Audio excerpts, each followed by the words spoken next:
Today we have Anette Power with us to do her studio tour for Westlake Village Art Guild. And we are thrilled to have her because she's always been a huge volunteer and help with the Guild and has done so much to make the Guild really where it is today. So we're thrilled to get to see her studio and hear a little bit about her. And I'll let you take it away, Annette. Well, thank you. Thanks everyone for joining today. It's really fun to be able to do this. And Westlake Village Art Guild has been a great part of me getting to get to know people here in the area and just get involved in the local arts. And I've just really enjoyed the years that I've spent getting demo artists, putting together workshops, and just being on the board and seeing the Guild thrive and all the new members. So thank you for having me. I'm glad that I was able to do this today. It's a big day for me today. I'm gonna take all my paintings to the Santa Paula Art Museum, deliver them today. So I'm glad I have a chance to do this in the morning here. So thank you. And what I'm gonna do is I'm gonna just show you some images first that I put together and introduce myself a little bit.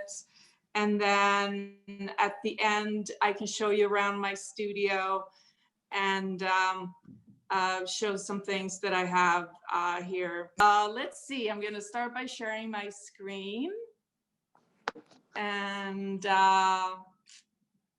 start my little presentation here. All right, so my name is Anette Power. I've been here in the United States for now 30 years, and I've lived here in the Conejo Valley for the last, well, since 2006, I think. But I grew up on this small little island in Sweden where you see the red dot. That's a tiny island that's like next to the coast. There was actually a bridge to it. And there's a picture of me and my sister, Sophie. So we grew up on this island. This is our house that my dad kept working on. Both my parents were pretty creative. My dad worked on this house. He's still working on it 40 years later. And my mom painted when I was little. She did a lot of oil painting, and now she's into abstract and kind of experimenting just like I am. One of my first memories of getting some recognition for art, I mean, like all kids, I was doing a lot of drawing and painting, and my mom would, engage my sister and I, and we'd do activities and make toys and all kinds of things. But I do remember in kindergarten, and I found this picture from my actual kindergarten room when I was drawing, and then the other kids would come around and look at what I was doing and ask me to draw for them as well. So I remember that really standing out to me as a little kid, like, wow, I can do something that somebody else is interested in. So that's one of my first memories. I then moved on to do other creative things, and I got into acting, and that's what brought me to the US first as an exchange student, and then I studied acting here on the West Coast, but ultimately decided that wasn't what I wanted to do. I'd rather like put something up in front of my face and say, look at that, instead of look at me.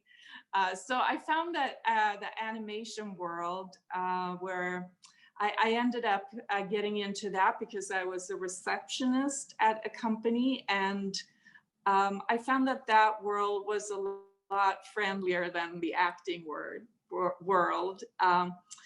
So I worked there for like about 12 years and did backgrounds. So in doing backgrounds, a lot of times we'd get like, you know, a drawing, and then we'd have to make up the lighting and the mood and have it work with the characters to make the characters pop. So these are some traditional backgrounds.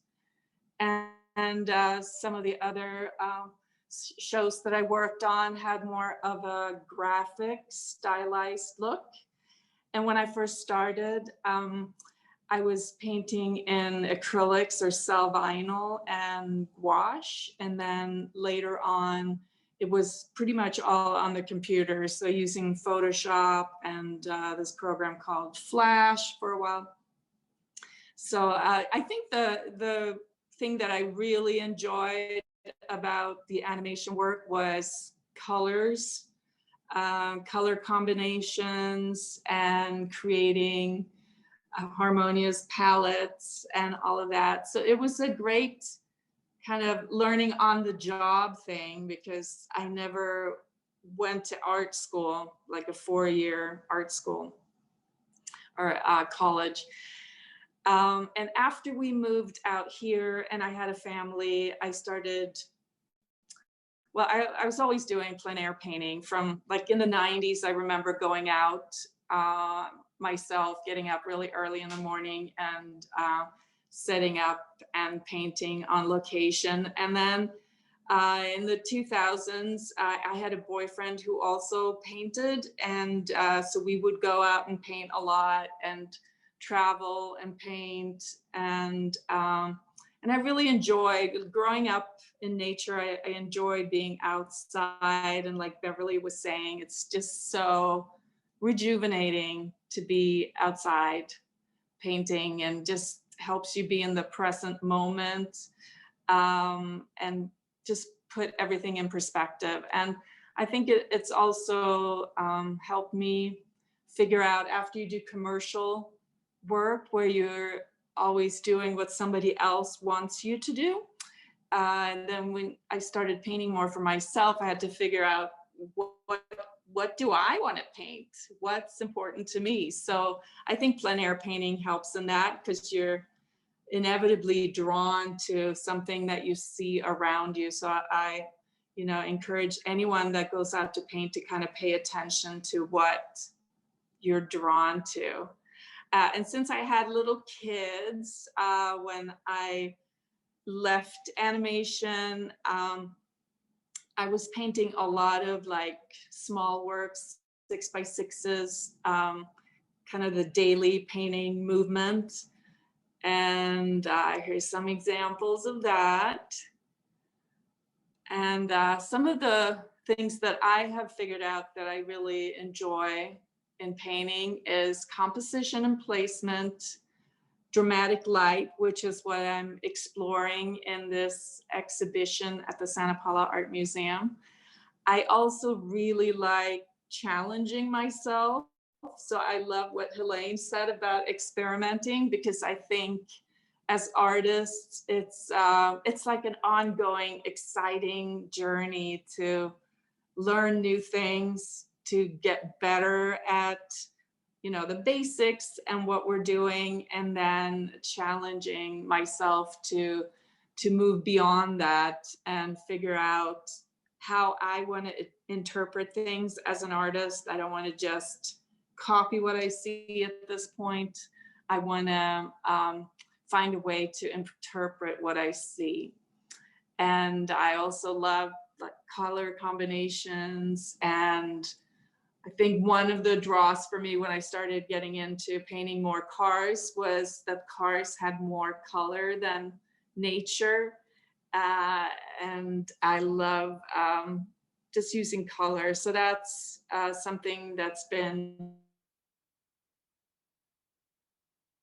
some other things I'm working on now as an artist is having places where I leave things alone and where I don't necessarily finish every inch of a painting.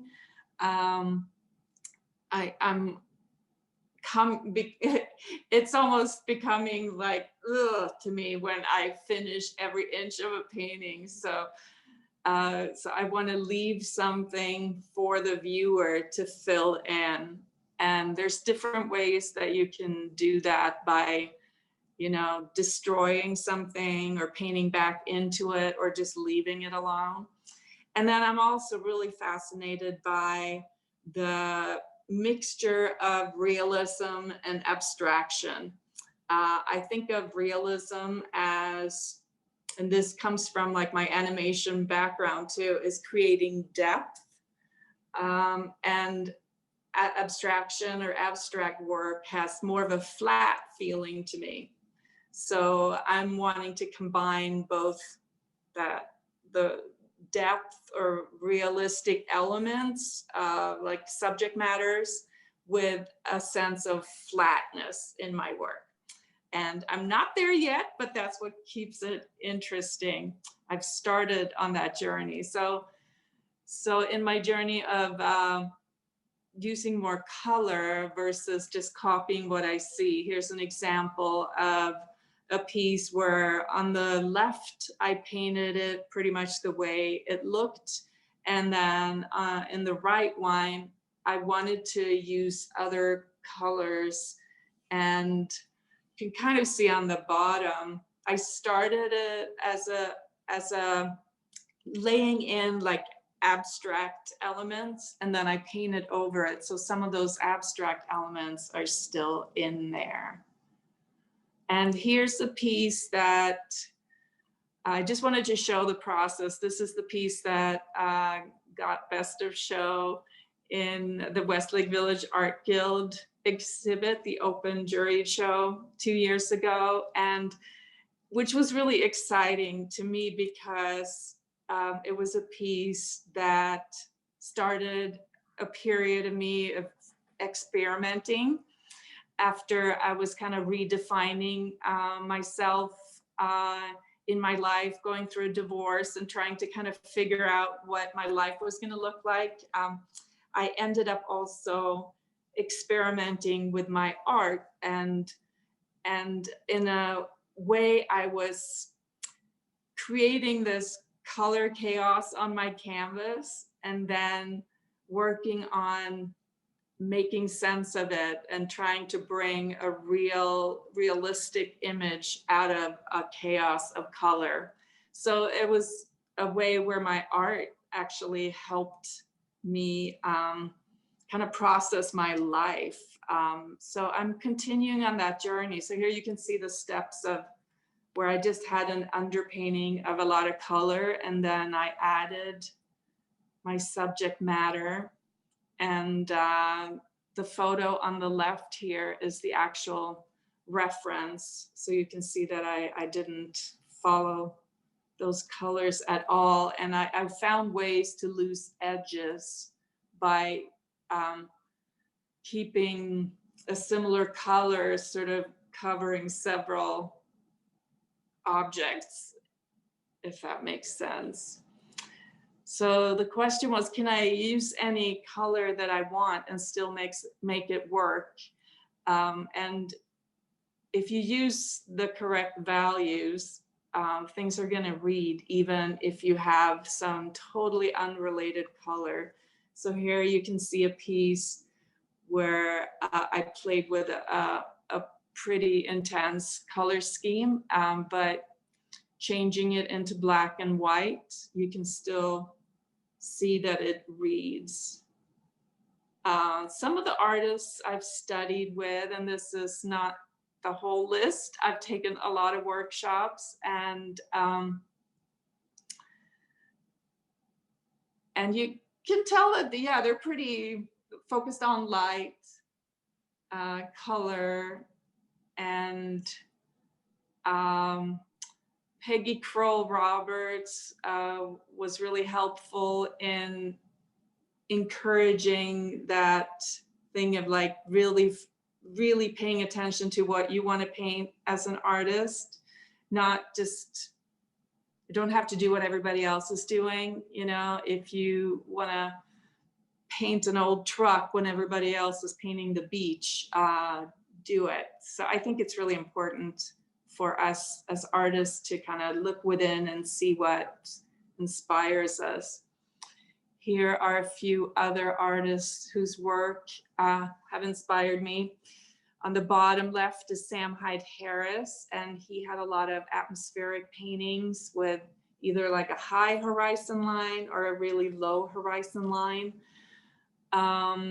The two pieces next to that one is Bernie Fuchs, and he was an illustrator in the 60s, and I just love his compositions and how he put figures kind of on the edges. Sandra Flood is on the top in the middle, and I love how she has the figure kind of in the foreground, but it's cut off.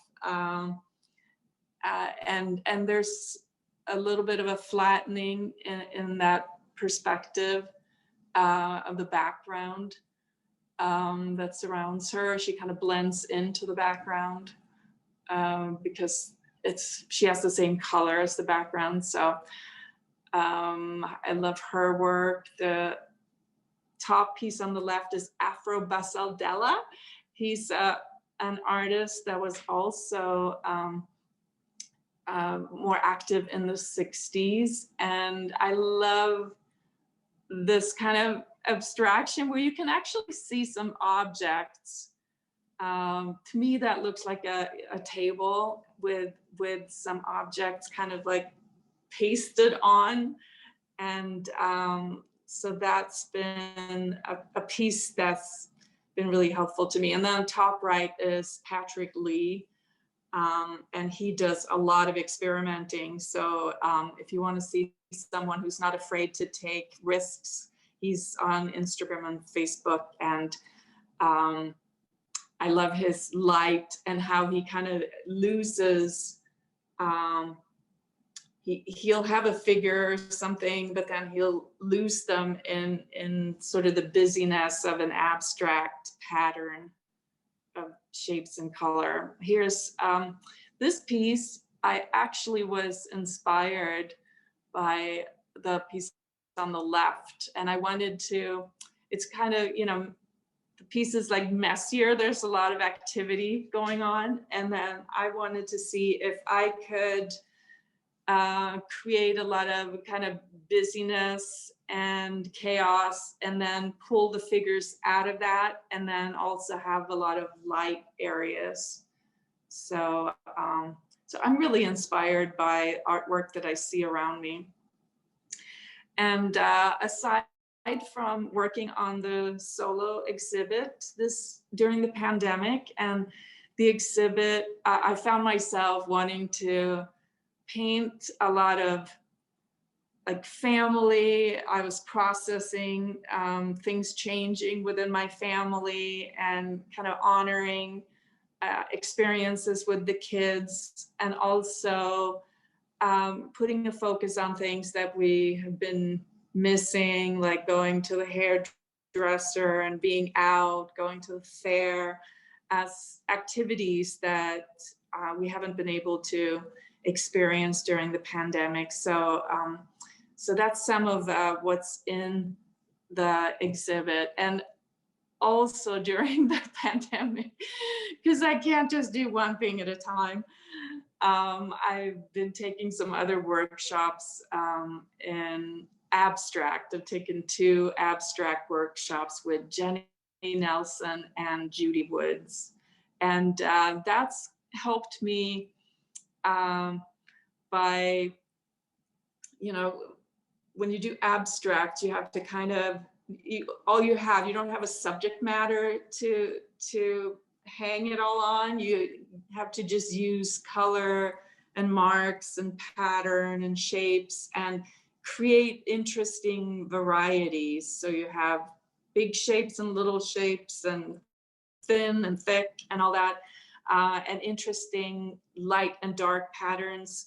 So I'm taking that with me into my regular work as well. And also the importance of playing and using different tools and marks. Here's some of the tools that I use, you know, scrapers, brushes, This is kind of like the one on the left is like a window wash puller. I can't think of, yeah, a squeegee. That's right. I got a bunch of those different sizes. And my palette here on the right, you can tell that I use every color under the sun. I don't stay with a limited palette at all. Although sometimes I use just some colors, more of a limited palette. And I mean, I still try to make it harmonious and all kind of work together. But I find that now that I'm not just copying what I see, I don't want to spend so much time mixing the exact colors. So I like to have the option of a lot of color. And so here's the exhibit at the Santa Paula Art Museum. If anybody's interested in upcoming workshops and events that I have, you can sign up on my mailing list at AnettePower.com. This piece of the couple here on the right is another piece where I started it out. It was actually an abstract piece that I wanted to figure out if I could leave some of the abstract part and then add the figures and kind of make it work together. So that was a really fun one for me, and it's kind of taking me further down the road of where I want to go. So that is my little presentation. I'll show you around my studio quickly here. It's a little emptier right now because a lot of my pieces are inside. Here's another experimental piece. Got a little wall here of different inspirations. And I love this artist as well, Athanas. He's a Greek artist, I think. Can't think, his last name is difficult. But you see how he has a figure, but then there's like these flat areas that cut into the figure. And I really love that. I have two setups here, my easels.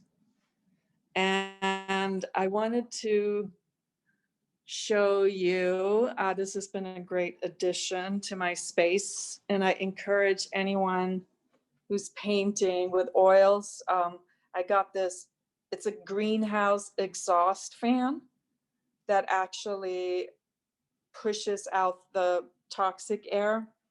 So that's been really helpful because I've noticed that I don't feel as much of a like a cough or something in my throat as I used to when I painted a lot. So that's it. Oh, here. For all my big pieces, I had a handyman add like an additional wall and create these shelves so that I could store some of my big pieces. And then there's another abstract that I'm working on.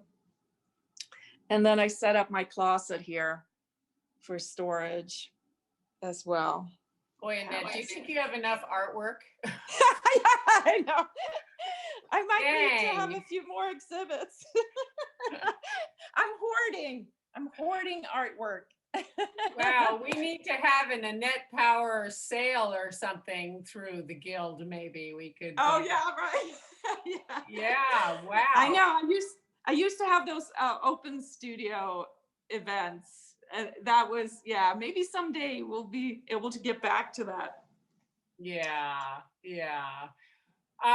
Well, your studio is incredible. I'm stealing ideas as you walked around. I love the big canvas shelves. That is such a good idea. I don't paint that big yet, but That's a wonderful idea. Yeah, and you probably will, you know. I think we just keep going bigger and bigger. Yeah, no, I'm definitely wanting to try. It's just a whole lot of canvas to cover of interesting ideas and things. It's small when you can get away with a big brush, but a big canvas, you need a really big brush. Yes. So anyway, well, if we'd like, why doesn't everybody unmute and they can turn their camera on? And then if you have any questions you want to ask Annette, go ahead and pop back in. Now, Annette, when does your Santa Paula show start? It opens on Saturday.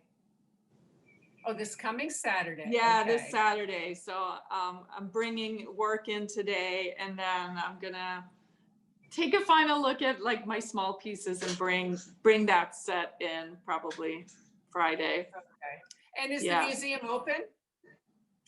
No, they're not open yet. Okay. Unfortunately, but it'll. Sorry. Will it be virtual? It'll be virtual starting Saturday, and then hopefully, I'm hoping they'll be able to open before the end of May. Annette, can I interrupt and just let everyone know that while they're not officially open, people can actually make a VIP appointment to go into the museum because they have a gift shop, which they're technically allowed to have open, so people can come and see the exhibits. Yeah, so maybe I can take a few people.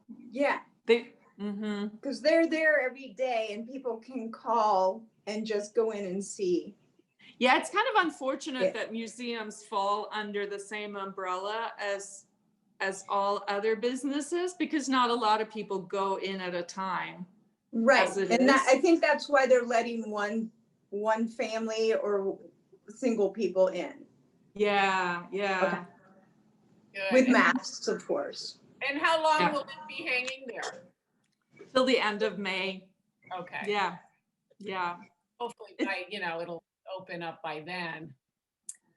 Yeah, that's what I'm hoping. It's been a great experience. You know, I find that on our art journey, every now and then there's like opportunities that, we might not feel ready for, but I try to take those opportunities as a sign to kind of move to the next step and just do the footwork no matter how I'm feeling about it. Yeah. For you. So it's exciting. Love your work, and I love the way you marry the abstract and realism. Yeah, it is an interest. I don't know if I'm alone in thinking of abstract as flat versus representational being three-dimensional, but that's kind of really stuck with me lately. Whenever I think of like focusing more on shapes and abstraction, my three-dimensional thinking gets in the way, like, rendering form and planes and all of that. So it's really interesting to try to break that. Yeah, but that's also what's making it very successful, because you're so in tune with your values. Yeah, values. It's exciting if you can create strong values, even if you don't have the right colors. It makes the work exciting with kind of the interesting light and dark patterns. Yeah, it's all your theatrical background that you maybe paint theatrically with drama lighting. I love it. I'm from the same world. I love it. Well, plus you're such a pro with all your like lost edges and stuff. It makes people just go, "What's going on over there?" Well, that's good. Yeah. Yeah, exciting. Yeah. It's interesting how little you need for something to read. It's kind of what I want to explore more of. Like, how little detail do you need to make it look like a face or an object? Doesn't take a lot. Yeah. Well, I find that if you don't paint the things or you leave things out, that the viewer puts them in, and the viewer will paint it very much better than you could ever paint it. So that's why you leave it out, is you let the viewer put it in. And it also talks to the intelligence of the viewer of your art. Right. And I also find that we spend so much time learning how to get it right and paint not perfectly, but paint what we see. And now at this stage in my journey, I find that I have to figure out ways to create obstacles for it to be everything be perfect. Like use materials to kind of make it messier, or like surfaces. That's because you're too good. Yeah, I mean, I think it happens to everyone that at a certain point when you want to interpret things, C.W. Mundy talked about being stuck on a painting and then he destroyed it, and that was a revelation in trying to figure out how to then bring parts of it back. So there's several ways that you can go about being less precise. And I just find that interesting after we spend so much time learning all the techniques and the basics. It's like trying to get in my own way a little bit more. Well, that's why it's important, instead of wiping the whole painting off and feeling like you have to start over again, to instead scrape it and lose some and play, like you're saying, play with it. Kwang Ho did an amazing exercise where he painted a flower scene and then he scraped it. And then he went in and just put in the few details that made a few flowers pop, and the rest was kind of lost and found, and it was fabulous. Yeah. So Yeah, that's cool. It makes it more exciting, and because we're all trying to get away from tight, which is like hard.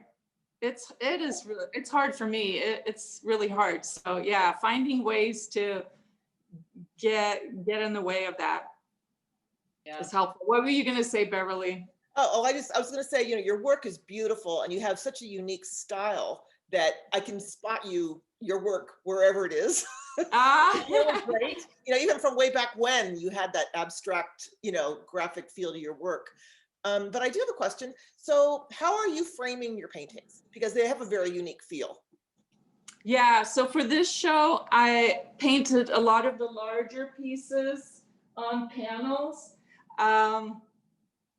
So I'm just having the side painted white, and then the other pieces, almost all of them are framed with a floater frame, with a light floater frame. So yeah, I'm not going with black. There might be two pieces that are in black because they're nocturnes, but all the other ones have like a whitewashed frame from Franken Frames.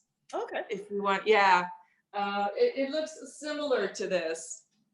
Nice. But, and then the background, you were talking to us earlier about the background contraption your friend built. Is it like a shipping unit and you can put things in? Is that what it basically is? Yeah. So there's going to be like Velcro and you can take them out. Perfect. That's great. Yeah, that's cool. Yeah, great idea. That'd be cool to have in every studio, to just have a revolving, if you could, unlike me, just settle down on a size. Right. Yeah, I think those small ones are just joyful for me to do now, every now and then, kind of easy. And sometimes when you're, it seems like a lot to get back to painting, it's nice to do a small one where you don't have to care as much. You're not as, attached to it. So I still paint a lot of small ones, and they're good for thumbnails too, and trying out ideas. Yeah.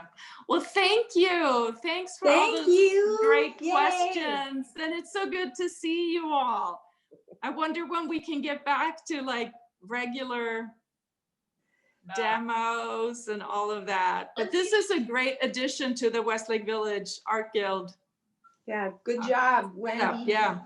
well, and Yay. thank you. We really appreciate you doing this, and good luck with your show. I'm sure it will be a huge success, pandemic or not. It's a beautiful body of work. So good for you. That's both you and Shannon. I mean, that's an amazing show to put on over there. It's a lot of Shannon's work is still together.